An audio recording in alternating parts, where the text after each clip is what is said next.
these standards, these technologies never stop evolving. We don't fully know what 6G is. We know it's coming next. We know many people think it'll be around the 2030 timeframe. How do we meet the needs of industries, connecting things like sensors, connecting IoT, Internet of Things devices? How do we meet the requirements of industries that may need low latency? And we're just about halfway through the 5G era and we're still finding applications. They all want to do is understand, how can you leverage this to make money?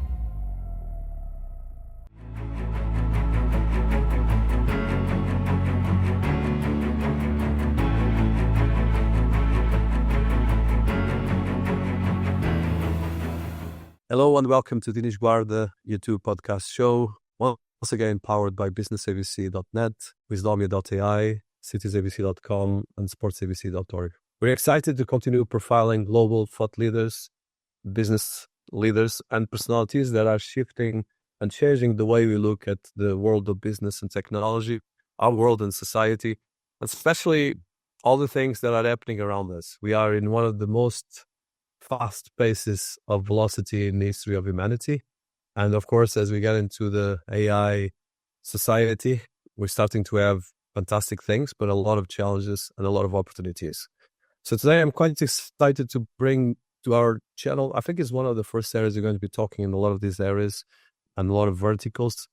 That is someone that is talking in the areas of especially intelligence related with trends and market trends around 5G, IoT, telecom network transformation, spectrum dynamics, and digital consumer demand. So I welcome to our series Peter Jarich, that is the head of GSMA Intelligence, a division of the GSMA, overseeing the creation of insights into market trends. Peter mentors a team of over 40 analysts in the developing of data sets and research of key topics that I mentioned before, like 5G, IoT, and all the areas of telecom network transformation that is one of the industry for a huge amount of dynamics and innovation, and all the parts of especially related with digital consumer demand that is probably as well one of the biggest things that we're facing right now. GSMA Intelligence is a global source of mobile industry insights, forecast, and research. Its insights cover every mobile operator network and MVNO or wide, and the organization works with the likes of AWS, Vodafone, and Keegan. At GSMA, Peter focused on the areas of like open air AN, private wireless networks, edge networking, and the public cloud use cases. Of course, we're going to use a lot of terminology in this interview, but I think it's important that all of us know about this, especially people that are my audience. And then I like as well, Peter was the chief analyst for GlobalData Technology, introducing innovative, previously research deliverables, such as telecom equipment buyers and innovation impact. As well, prior to that, he was director of strategic marketing and Adaptive Broadband, a fixed wireless infrastructure startup, and the director of broadband at the Strategis Group, where he led a team of analysts focusing on fixed and mobile telecom services. Peter holds a Master of Science in Foreign Service and specializes in international business, trade, and commerce from Georgetown, and is a Bachelor in Arts Economics from the Cornell University. And Peter as well is very passionate about animal welfare and science and technology innovation. So Peter, welcome to our series. Great to be here. Thank you. Thank you very much. I'm excited for the conversation. So Peter, you are touching one area that is in the bridge between all the cutting edge innovations, but as well a bit of legacy systems that come from the last probably 100 years, especially the last 50 and 30, where there's more levels of innovation. But before we go into that, a bit about you, and as well, how did you get into the sector as a research analyst and as well as a director of strategic marketing, but as well looking at all these trends. And I would like to, one question probably for young people listening to us, how did you start your career? If it was something came from your parents or from university or school? Yeah, it's a great conversation starter and a great question. So, I was lucky enough that as I was going through grad school, I think as you mentioned, doing some work around international studies, it was really the time when, we were beginning to look at the transition from 2G to 3G technologies and understanding the possibilities of what you could do with mobile networks. And so I saw that, and I saw that within the context of the work that I was doing around international relations, international business, and, saw the tremendous opportunities. And so when an opportunity came up to work with a management consulting and research firm, I took that opportunity. And, that was really back when there was, we were just learning about what you could do with these technologies. I mean, probably many young folks might not remember that, but you were cool if you had a thin phone. The fact that you would have a phone in general, a mobile phone, right? That wasn't, the kind you dragged around to your car was still fairly new. And it was so early, but still you can see the potential. And so I think for me, it was looking at that potential that brought me into that industry. And then seeing that as someone who's particularly curious about technology, the opportunity to be in a position, which is really what you do many times as a consultant, to look at new problems, understand what the industry dynamic was, and really help find out answers together with your customers and colleagues. And so that was what really drew me into it. I think it was, yeah, I'm really thankful for that. No, it's interesting what you just mentioned, because at the moment we have two defining moments, especially for our crossover generations: the inception of mobile phones and the inception of internet. And these of course, mobile phones and telecoms were a big thing, and they still are, but they were much bigger. And as well, now we have all these hybrid elements before the tech companies, from the telecoms and so forth. So your company, GSMA, and the group Intelligence, is known for being a definitive source for mobile industry insights. And of course, your teams are working a lot in a lot of deep research, because there's a lot of innovation, like you mentioned, from the mobile phones, like the big ones that I still had when I was quite young, until the most advanced ones that we have now. There's a lot of development that was just in the space of less than 20 years. But you guys are looking at all the trends and what is behind that. So tell us, first of all, about the company that you represent, and as well that you've been leading a huge part of this research, and as well as some of the highlights that you want to explain to our audience that you're doing within the organization. Yeah, so I mean, GSMA Intelligence, we're the research and consulting arm of the GSMA, and I think a lot of folks might know the GSMA as the member organization that runs a trade show called MWC.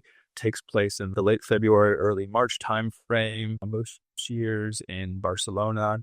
Big event that brings together the telecom industry. And really, the GSMA as a member organization brings the mobile industry together. And so as the research and consulting arm, my team does a few things. One, we do research for the GSMA itself. So on behalf of members, to drive forward industry imperative, we help delivering, developing, thinking about what the industry needs to know. And then separately, outside of that, work with our customers on a commercial basis to help answer their questions. That could be doing custom projects.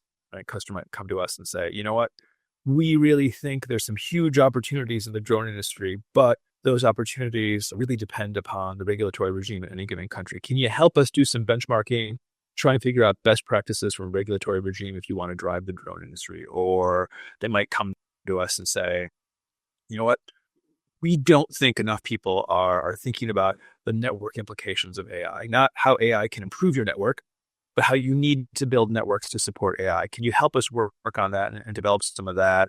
Look at some of the implications of moving AI out to the edge of the network. On a custom basis, we do projects like that regularly. And then we have a syndicated offer. I think you talked about sort of the data that we have, data on every operator, every network. You're trying to understand their strategies, trying to understand their operations. It's data that my team maintains. And off the back of that, developing insight to help put that into context. So it's we're a research firm, but we have the benefit of being inside a member organization that has most every operator in the world as a member. Yeah, so for people listening to us, and I didn't highlight that enough, but you touched this, but I want just to highlight that, of course, the Mobile World Congress, MWC, is the biggest event of mobile organizations in the world, like you said, and the organization behind that. So I think on that, for people listening, of course, we'll put all the links, but this is quite a big, impressive organization with 15,000 people, and you do it in Barcelona, but as well in Las Vegas and a lot of places. So I touch one thing. Your organization does the events that are the biggest in the world in this area, but you do, like I said, you have a huge library of industry knowledge. And one of the things that preparing for the meeting, I was quite impressed, is that you guys have a huge part of focus in training, working groups, and an open gateway. And of course, there's all the area that you lead, the GSMA Intelligence. So tell us a bit about that. I think that's quite interesting to separate between the events, but as well how we cover this research and the industry insights and forecasts. And actually the process that you do this. Yeah, it's a great question. So, in many ways, and when I came into the business about 7 years ago, it's very clear to me that we needed to operate like many other research firms. And I think, the people listening will be familiar with a lot of the other research firms that are out there that do work in the telecom and technology space. And you know, to some extent, we're no different from any of those. I have a team of smart. When I came into this job, I think my understanding was, and I was very set on making sure that we were seen and operate like any other research firm. So I've got a team of analysts distributed around the world. They're tracking the developments in the industry, whether that means through public announcements, industry reports, but also engaging with the industry, right? Talking to operators, talking to vendors, trying to understand what those trends are, and then capturing those trends and capturing that data in a way that is easily digestible. Now, what I think is also important, though, and part of what made me so excited to take this job, is that by being inside a member organization that's working on specifications, that is working on policy, that is working directly with operators, we really have a benefit of being able to get those insights much more easily and more deeply. And it was interesting because I report to the chief technology officer, and one of the benefits is that every year at MWC, when they have these group meetings, right? So the technology group of the GSMA meets, that's the CTOs of all the major operators, and I sit on those meetings.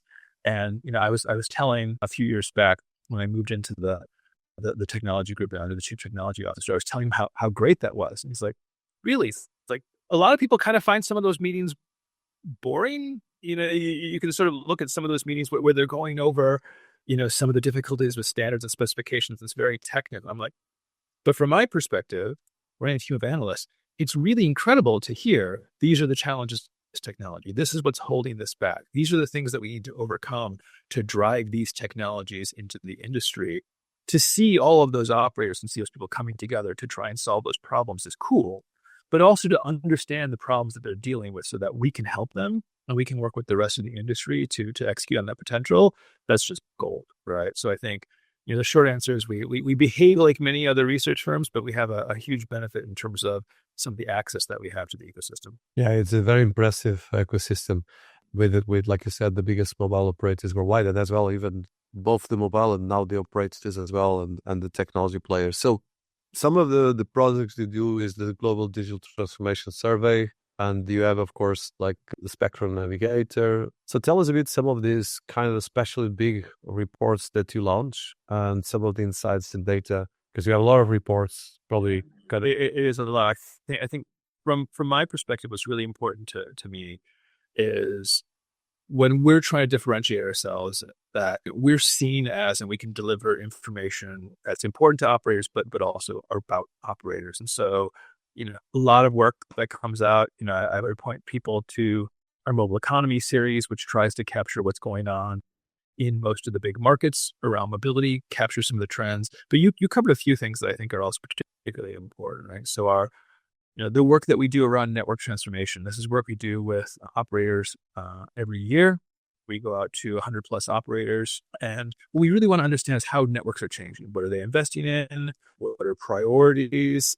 And, for me, I kicked that off with, talking about that we talked to 100 plus operators. For me, that's particularly important because I always love reading anything that you see out there about, survey of operators did this, said that, to understand what's going on in the market, right? I've got my views, we've got our views from what we see in our research, but it's really important to get views from across, a variety of sources. But it's always a bit disappointing when sort of I start reading an article and the headline is, 72% of operators say this, and it's about a survey. And then I read that it's a survey of 40 operators, right? A small number of operators, there's obviously 1,000 plus operators around the world. If you talk to 40 of those, that's not great, right? Or it was 100 and it was 200 operators, but really all the responses, 70% of the responses were from the US, right? Again, that's just one market view. So for me, it's particularly important that when we do work that it's representative and that it's comprehensive. Again, that it's a value of being a research firm inside the GSMA. And for me, it's particularly, I've always been looking at networks. It's part of sort of how I grew up as an analyst. So trying to understand what network professionals who are developing the networks for operators are doing in terms of 5G, evolving 5G, in terms of how they're investing in AI, how quickly they're deploying AI, what's really important to them. Right? I think that's going to determine the shape of the networks that we have. It's going to determine what we can do with those networks across society. That's particularly, for me, one of my favorite pieces of work that we do every year. And then you talked about spectrum. I think when I came into the job, I sat down early on with our spectrum analyst and was starting to talk. And she was really excited. And I said, well, why are you so excited? I know it's your job, but you seem surprised that we're talking about spectrum. She's like, no one gets excited about spectrum. She's like, so many people, like they find it boring. They don't understand the value. She was super excited that someone sort of got the value of spectrum. And as someone who's been looking at the mobile space for so long, I always understood it's the lifeblood, right? Without spectrum assets, without spectrum resources, the mobile services don't operate. The number of people that have become, super rich because of what they've done with spectrum, it highlights the value there. And so, part of what we do for internal stakeholders here at the GSMA is maintain a database of spectrum allocations across the world, all the markets, and being able to expose that and share that to help drive the industry is critical. And then it's not just about low band, mid band, or there's spectrum in this band roughly market, but being able to call out those details, right? From this frequency to this frequency, that this allocation was done with these requirements, right? It then puts you in a position to say, how do we see the market shifting? But give that granular level of data that people can actually use. So, those are really some of my favorite things. So no, and this is actually key. I think actually the fact that you guys are touching 1,000 operators, and of course there's the telcos, there's the operators, there's as well the mobile providers, and as well, for as like you mentioned, there's all the software work. There's a lot of different technology involved. So I want to go through the basics. Okay, when we talk about the biggest technologies, and this is one of the biggest areas of your domain of research, is concepts like 5G and IoT. So I would like, just for the sake of our audience, and of course these are mainstream concepts, but I think even me, I always like to understand. For instance, 5G, and now we're talking about 6G, and it's one area that I've been talking, and I think I trend on that data as an influencer because I tweet about it and things like that. But so 5G is still, and actually I was looking at a report of you guys recently, actually, that there's still a lot of, I think only a few countries, for instance, I think this is a quote from you guys. In Q1 2024, 12 operators around the world launched their first 5G networks, mobile of F, bringing the total number of 5G operators to 295 across 114 countries. So even in the UK, I'm in center of London. My 5G doesn't work as much as I would like to, so I'm not going to trash my telecom, but it's quite difficult, especially in here. And for instance, I travel a lot, so I travel in 50 countries. Sometimes I find 3G. And as 4G, I'm always on the top of these things. But a bit from your research, of course, let's look first for people listening to us. I'm sure everyone has a 5G in their phone, wherever you are in the world, or at least sometimes it appears there. But a bit of context on 5G and as well how this impacts, especially the latency of internet and how we take this to the next level. Yeah, no, it's. I think it's valuable to sort of do this context setting. So, when we think about mobile technologies, we think about these eras or generations, right? That's the G in 5G. And these generations tend to come around every 10 years. So, we first had analog service. We didn't really call it 1G at the time because it was just what we had, right? And then we went and went from those analog services to digital services. That was really the first big jump, and that we called that 2G. Right. You might remember those are the days when we probably had big phones. It was called GSM in much of the world, CDMA in other parts of the world. And then, involve that with bits of data. Some of you might remember terms like GPRS, but that was really that sort of second generation. And then things really evolved. We went to 3G. And I remember back in the day when we were talking about this new standard for the third generation, 3G, which was supposed to come out around 2000. Right, the year 2000, and people saying, hey, the standards will allow for data rates up to 3 megabits per second. And I was like, that's crazy. I mean honestly, like who's going to need that? My office has a T1 connection, which is only 1.5 megabits. Who needs twice that to their phone? But you see this in every 10 years, the standards develop, and we went from 3G to 4G, and now we are in sort of that fifth generation or 5G. Start looking at those networks getting deployed around the 2018, 2019 timeframe. And so this would be like the latest generation of mobile broadband technologies. These standards, these technologies never stop evolving. So there's been evolutions on top of that. We are now looking at the deployment by many operators of 5G Advanced. It is that bridge between 5G and what comes next, which, as probably most of your astute listeners will know, will be 6G, right? And I think we don't fully know what 6G is. We know it's coming next. We know many people think it'll be around the 2030 timeframe. And so we have that bridge right now that a lot of operators are looking at, 5G Advanced. I think the main point is twofold, right? These technologies never stop, right? They are constantly evolving. So we can talk about 6G, but the reality is 5G is here. We are constantly evolving 5G. There are ways to improve it. But when we do evolve these technologies, we look to evolve them and look what's next based upon what the consumers, what the end users need, right? Obviously, a lot of times that's increased data, increased capacity. I don't need to tell you. I don't need to tell anyone. We know there's been more data traffic across the networks. Every year, those numbers go up. People are using richer applications, more applications, spending more time on their devices. Not too surprising. But then beyond those data rates and capacity, it's how do we support specific use cases? 5G in particular set itself apart by saying, look, we know you're going to need more capacity, higher data rates. That's a given. That's never stopping. But what else is important, right? And I think the industry looked and said what's particularly important is meeting the needs of industries, not just consumers and mobile phones and tablets, but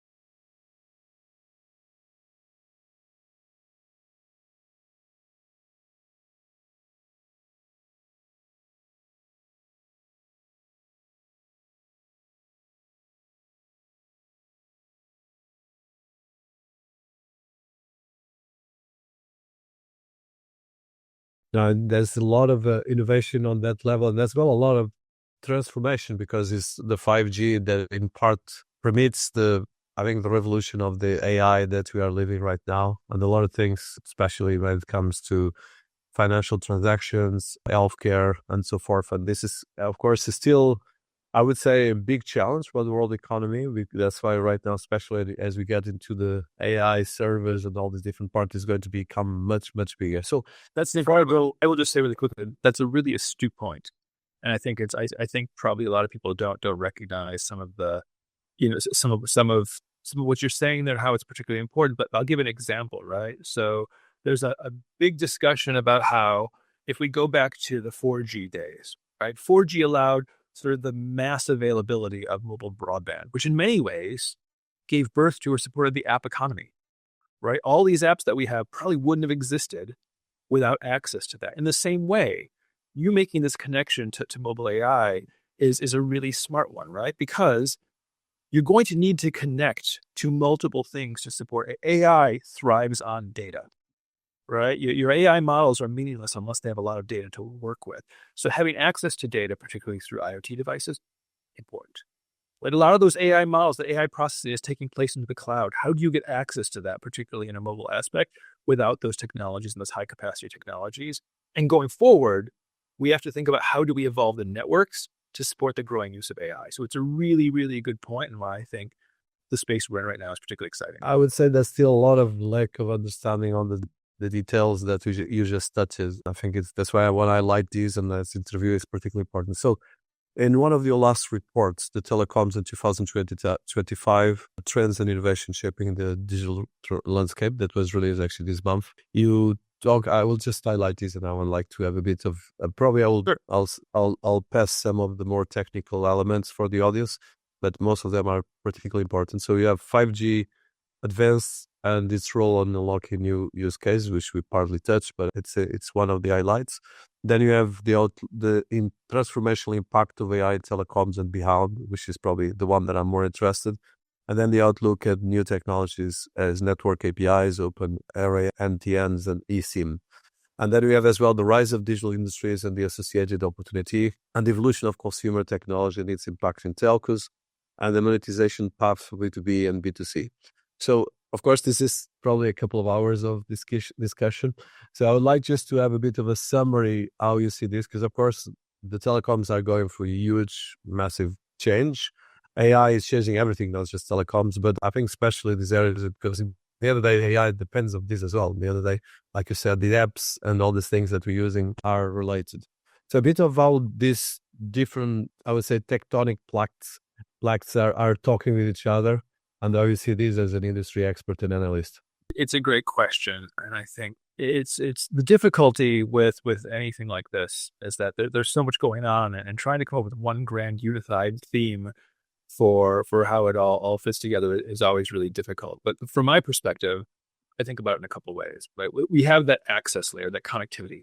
How do we deliver the connectivity, the smart connectivity, right? The programmable connectivity to meet new demands, right? And that speaks to things like NTN and satellites, right? How do we deliver new forms of connectivity to reach new people in new ways? That speaks to things like 5G, 5G advanced, then move forward to 6G, right? We can talk about technologies like Open RAN. How do we build networks in a way that will support people? Again, it's about delivering that foundational network layer that allows the applications to thrive and allows them to grow. And then on top of that, right, it's about those applications, right? How do we deliver new applications, develop applications that take advantage of that, right? And that could be things like FWA. FWA is a network level innovation, but really it's just about how do we use that network in a new way, a new business model. It could be about AI for enterprises, AI for consumers. But then, and I think this is something that we sometimes forget in the industry, and I'm lucky enough that it's a focus here for my team. But it's also how do we make sure that we take those applications, we take those networks, and we understand how to make them accessible, right? How do we make them something that people can take advantage of? Because a lot has been made over the last number of years about the coverage gap, the number of people that mobile networks don't touch, mobile broadband networks don't touch. But the reality is the coverage gap is not an issue. It's the usage gap. Don't get me wrong. There are still people that aren't covered. We still need to make sure that we are doing everything we can to cover everyone. But there are lots and lots and lots of people who are covered by mobile broadband technologies, but just don't use them. And so beyond the applications, beyond the networks and that connectivity side of things, that is that question that we try to address in those trends for 2025 about how do we make sure people are taking advantage of that and put those technologies to the best use, right? And so I think that's kind of how I think about those trends. And the trends will change from year to year. Some will live on from one year to the next. Some will fade away. Some will evolve into something new. But as I think about it, it's thinking about those applications through the networks and how do we ensure everyone's taking advantage of it. So let's touch right now, of course, the biggest elephant in the room, that is AI. So AI is, of course, in one end, making the world economy explode. We just had like a lot of difference from AI to AGI to all the, I would say the new kind of level of AIization, let's talk like this, of society. And of course, even all the devices and the mobile communications. And of course, there's a huge part right now that is going to be touching with your area of research, is that how these trends related to AI touch especially the accelerative adoption and transformational impact. I want to touch that in particular. And one of the things in your report is, of course, the monetization path. So, of course, there's a lot of discussions. Is going to AI be like the first industrial revolution that really changed, transformed completely the world? It created new colonization and destroyed these different things. We have already companies like OpenAI worth $150 billion and having a huge valuation and most of the biggest corporations in the world. And we are in the beginning. And we are right now already with 5 or 6 companies worth $1 trillion. So there's a lot of things related, and most of this is related with actually this level of digital transformation, especially when it comes to AI. So I would like to touch, we see this legacy, at least from the telecoms to this kind of powerhouses of AI, and how you see this going, especially in the areas of focus of network transformation. So what I think that we've seen is a few things. One, the idea of AI being new for telco isn't really true, right? The mobile operators around the world have been using AI for years, particularly as they look to optimize to automate their networks. What's changed over the last few years is an acceleration, right? So generative AI really helped people understand some of the new opportunities. But what you had there was this sort of democratization, or is the democratization where AI became more accessible, more people were using it. You have network effects, new application development, brought more people in. It really drove this flywheel to get so much more activity around AI. Now, what I think is interesting for operators is we're kind of at this place where they have to begin thinking about how do they put it to use. And you said something that's particularly important, is the focus on AI monetization. Because we understand from that history how operators can put AI to use in improving their operations, improving their efficiencies, running their networks. But what they all want to do is understand, how can you leverage this to make money? Right? It's an old adage that I think, I was taught years ago and still holds today. You can't save your way to growth. Yeah, it's great if you can use new tools to become more efficient, cut your CapEx, cut your OpEx. You can't save your way to growth, and growth is the imperative. So now we're seeing what that looks like, because we had, the first few years of sort of understanding, okay, we kind of understand AI, but these new Gen AI technologies open up new opportunities. Took some time for people to sort of understand what that means. Is this real? What can we actually do with these technologies? Now we're seeing some of those opportunities, right? We're seeing the examples. You've got operators who are doing things as simple as sell-through.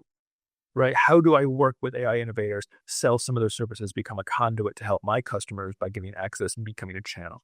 You've got some people who are serving as AI factories, right? They're developing these AI factories, sandboxes, platforms where they can help enterprises develop new applications, leverage their capabilities. And then you've got, and this seems to be particularly popular around the world, GPU as a service offers, right? Where you have operators who are developing banks of GPUs, selling access to them on a as a service basis. You mentioned sort of geopolitics. Some of this is going to be fed by that, right? Sovereign AI, making sure that your AI applications live within a country. Some of that's driving that. But beyond that, no matter what the model is, what I think is interesting is you're seeing these models pop up, right? Provides examples for, education for, use cases for others to go, okay, that's possible. Now I get what I could do. Okay, maybe I could follow suit. So I think we're at a really good place to see what that monetization might look like for operators. And of course, we'll see more and more examples across the year. So let's touch the monetization. I think I would like to touch a bit more on that if it's okay. And Sure, of course. Of course. So I think one of the things in your report that is very interesting for me, because I think it's one of the biggest challenge for the world economy and as well for everyone. Like you mentioned the app economy, which is right now $1 trillion business. So one of the things you have here is the digital industry is capturing the B2B opportunity in the enterprise digital transformation era. And this is a big challenge. That's one of the reasons I created this channel. I was talking with a lot of people and I was kind of in shock because I thought people understood even the topics that probably you're talking here, a huge part will lose part of it. But one of the things you touch in this report as well, so we're talking about especially the acceleration, adoption, and transformational impact, and capturing the B2B opportunity in enterprise digital. And then one of the things is that you touch here that I'm particularly interested is the rise of digital industries and the associated opportunity. I think this is one of the biggest challenges because, of course, AI is going to automate most of the jobs, but in the end, they will be more dependent than ever on these devices that we use. So that means the telecoms and all these kind of companies have a lot of new opportunities, but it's about how you manage this kind of, like I said, millions or billions of people using mobile phones. I think almost everyone in the world, but at the same time, use it not just for wasting time and doing probably damage, psychological, physical, whatever, and as well probably to put negative stuff about governments and a lot of the issues that we are seeing in the media. But a lot of fantastic case studies of success of companies that create new jobs, new opportunities, and so forth. So I would like to touch that, and I think what from your research, what are the data that you want to share with us? on that? Yeah, no, it's a transformational opportunity. I think you'll go back and I'll say part of the reason why it means so much to us is if I go back to what I was saying around 5G, right? The latest generation of mobile broadband technologies. But when that investment took place, those investments were taking place a number of years ago. It was with the understanding, the expectation that those networks would be able to support consumer and enterprise end users. And the enterprise side was important for a number of reasons. One of those in particular was the fact that it's a largely untapped revenue opportunity. And for operators, huge upside is how they were going to pay off those networks. But I think on top of that, huge societal benefits.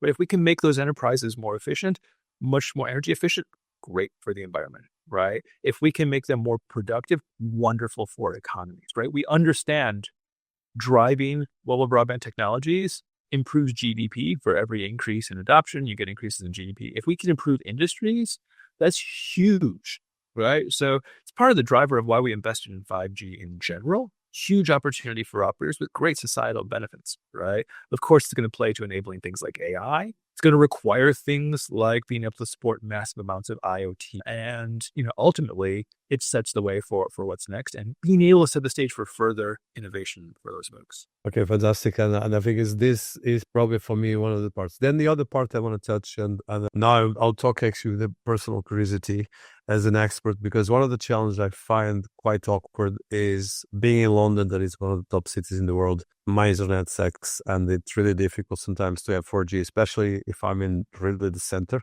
I live actually quite central, but if I go really to Piccadilly Circus, I have serious difficulties to have internet, and this is actually probably the most central place, one of the centers of the world. So this one of the things, and now I'm going probably in education for me, but I would like to share with my audience is we have a lot of things with satellites and NTNs, and of course we speak about all these parts of technology, but I would like to hear more on this area of developments, how you see this, and can we really solve the legacy problems on this and put this together from a telco satellite integration? That is one of the areas. And of course, the implication at large that these satellites can or cannot be doing. And as well, one of the things that you have on this section, that there's 2 billion, the number of IoT devices that are addressed for the satellite enable. So on one end, we have all our phones, but we have as well a lot of sensors from cars to a lot of different. For example, a case that my car is actually in the UK, not in any other country, that suddenly the system of internet stopped working. I was, okay, am I going to go back? I think it was interesting a few years back, and satellite's a fun topic, right? Because for those who've been in the industry, you've sort of seen it come and go over the years, right? There's a big interest in it, and then some of the interest wanes a little bit, and it comes back and forth. And so I think it was a question a few years ago of, one, is this for real? And how does it play with mobile operators? And I think what we've seen is that mobile operators have been particularly eager to work with the satellite providers for a few reasons. That one, there still remain places where there are coverage gaps. Not a lot, but you've talked about this, particularly in certain parts of London. You can think about if you're in the UK, in some rural areas, it's even worse. And I think as these technologies become critical to the way that we live and work, the safety even, having that coverage everywhere becomes particularly important. And I think on top of that, though, we're also seeing is that there is a recognition that network resiliency is particularly important. And so if we can look at satellites as a way to deliver that in case something happens with the network, we're seeing this right now, right, with natural disasters, with things like the fires that are taking place in California and the LA industry. If there are issues where we know something might happen to that network, which then brings down a core capability in keeping people safe, then having that backup like satellite is just incredible, right? So I think this is something we've only seen more and more interest in. And it's because ultimately we can forget about the technologies. We can forget about how this all works. It's a recognition of how important these technologies are and how we need to maintain them wherever people are and whatever is happening around them, right? Putting aside even those issues around IoT and making sure that we have IoT coverage in all sorts of places, it's just a reminder of how important this rights are. Yeah, this is really very interesting, this part right now, because I think right now we have all these different technologies, but it's a part of the legacy infrastructure. And now this legacy infrastructure, which most of the telcos are key because in the end of the day, most of the internet routers and everything else we do is using telcos. And then there's all the part of how the AI comes to this and innovates this and additional industries around this. So one of the, and I want to be conscious of your time. So one of the last questions I want to touch, still related with this, is that at the moment are we, especially from your experience dealing with these 1,000 network companies that you guys have, is how do you see especially the digital transformation of these companies and how we see this velocity of transformation? Because of course the velocity has been faster and faster. If let's say 4G to 5G was fast, but now it's 5G to 6G, and in the end of the day, the 5G is still only 140 countries. There's much more countries in the world, and even in most of the countries, including countries like UK that are primary countries worldwide, most of it doesn't work. And then you have as well a huge challenge with leadership on digital transformation, and like you said, then monetizing this. I think the monetization it's been faster in some ways, although it's more about knowing how to use the tools. I would like just to hear your perception, how you see this, because my experience personally is quite scary, to be honest. So I would like to hear your opinion. I know that your reports are very positive. No, it's interesting because, although we work a lot with operators, we also do work with enterprises and consumers. We do a survey every year of consumers to understand what they're looking for, how they're looking at technologies, but also for enterprises, right? So we just completed a fairly major survey. I think it's probably the largest survey of enterprises focused on the use of communications technology and things like 5G, 4,200 plus enterprises around the world. And what do you see, right? You see the pace of digital transformation, how they're attacking that obviously differs from vertical to vertical, right? Some are more aggressive than others. And I say that because just like different industries will be adopting digital technology at different paces, operators are no different, right? And so you've mentioned this a few times. I think it's a really important thing to remember, right? There's a lot of legacy technologies, a lot of legacy that mobile operators will be supporting, right? Many will be supporting those 2G, 3G, and 4G networks alongside 5G. There's a lot of regulations on them that impact how they work. So you see the pace of digital transformation across operators different, right? Larger ones may have sort of more, they may have more resources capable to drive that, right? Smaller ones may be more nimble. But what's critical, and we sort of hinted at this, more than anything, it is that leadership from the top, right? It's that C-suite leadership. It's the C-suite saying, this is what we're doing. We need to move on these digital transformation technologies, because ultimately, unless they do, you're not going to have those networks to support digital transformation throughout the rest of society. So I will say it is a work in progress. Some are better than others. I think every operator understands that. If we look at the numbers that we see in terms of their adoption of things like virtualization, cloudification, moving their technologies to be having a software foundation, they all get it.